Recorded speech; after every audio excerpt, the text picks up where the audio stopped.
Hindi pangkaraniwan ang bangang ito. Hindi lang din basta libingan ng tao. Ito ay sisidlan din ng kasaysayan, tradisyon at kultura ng mga unang Pilipino.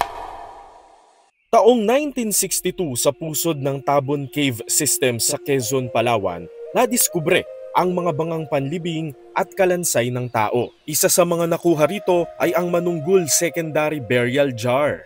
Secondary burial. Ibig sabihin ito ay pinaglilibingan na ng buto ng tao. So naagnas na yung bangkay, nililibing yung buto. Ayon sa historia na si Professor Xiao Chua, nagsasaysay ang disenyo ng Manunggul Jar sa paniniwala ng mga Pilipino sa kabilang buhay. Partikular ang takip ng banga na may dalawang figura ng tao na nakasakay sa bangka.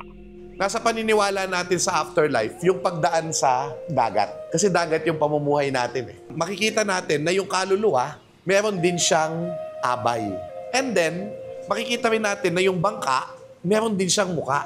Bakit? Kasi naniniwala yung mga ninuno natin na pag tayo'y namatay, tayo'y babalik sa kalikasan.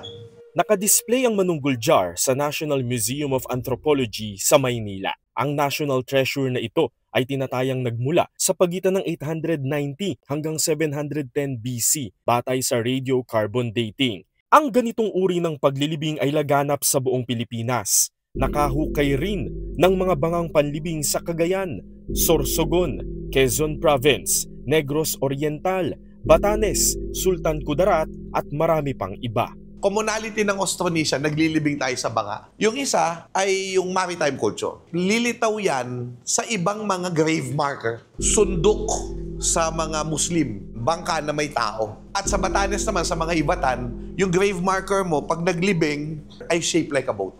Ang mga ito ay patunay lamang na ang Pilipinas ay may mayamang kultura at tradisyon na patuloy na sasagwan hanggang sa mga susunod na henerasyon. Mula sa RMN Manila, para sa Alaala 2025 special coverage, Radyoman Zander Kayabyab, Tatak RMN.